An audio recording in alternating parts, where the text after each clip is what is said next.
श्रीहरये नमः श्रीहरये नमः श्रीहरये नमः। गोपिका जीवनस्मरणं गोविंद गोविंद। सद्गुरुनाथ महाराज की जय। दशकं 33 अंबरीष चरित्रम्। वैवस्वताख्यमनुपुत्र नभागजातन्नाभागनामकने नरेन्द्रसुतोऽम्बरीषः सप्तानवावृतमहीदयितोऽपि रेमे त्वत्सङ्गिषु त्वयि च मग्नमना सदैव।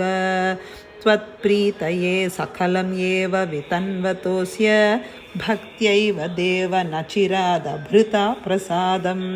येनास्य याचनमृतेऽपि अभिरक्षणार्थं चक्रं भवान् प्रविवतारसहस्रधारं।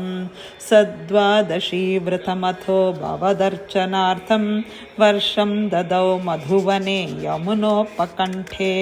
पत्न्या समं सुमनसा महतीं वितन्वन् पूजां द्विजेषु विसृजन् पशुषष्टिकोटिं। तत्राथ पारणदिने भवदर्चनान्ते दुर्वाससास्य मुनिना भवनं प्रपेदे। भोक्तुं वृतश्च स नृपेण परार्तिशीलो मन्दं जगाम यमुनां नियमान् विदास्यन्। राज्ञा पारणमुहूर्तसमाप्तिखेदात् वारैव पारणमकारि भवत्परेण। प्राप्तो मुनिस्तदत दिव्यदृशा विजानन् क्षिप्यन् क्रुधोद्धृतजटो विततान् कृत्यां च ताम् असिधरां भुवनं दहन्तीम् अग्रेऽभिवीक्ष्य नृपतिर्न पदाच्च कम्पे। त्वद्भक्तबाधम् अभिवीक्ष्य सुदर्शनं ते कृत्यानलं शलभयन् मुनिम् अन्वदावीत्। धावन् अशेषभुवनेषु भिया स पश्यन् विश्वत्र चक्रमपि ते गतवान् विरिञ्चम्।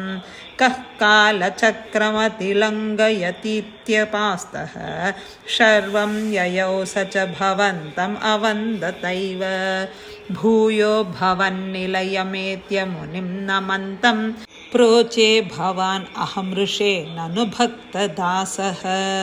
ज्ञानं तपश्च विनयान्वितमेव मान्यं यः अम्बरीषपदमेव भजेति भूमन्। तावत् समेत्य मुनिना सगृहीतपादो राजाप्सृत्य भवदस्त्रवसावनौषीत्। चक्रे गते मुनिरदात् अखिलाशिषोऽस्मै त्वद्भक्तिमागसि कृतेऽपि कृपां च शंसन्। राजा प्रतीक्ष्य मुनिम् एकसमाम् अनाश्वान् सम्भोज्य साधुत्रं ऋषिं विसृजन् प्रसन्नं। भुक्त्वा स्वयं त्वयि ततोऽपि दृढं रतोऽभूत् सायुज्यमाप च स मां पवनेशपायाः। श्रीहरये नमः श्रीहरये नमः श्रीहरये नमः। गोपिका जीवनस्मरणं गोविन्द गोविन्द। नारायणाखिल गुरुर्भगवन् नमस्ते। राधे राधे।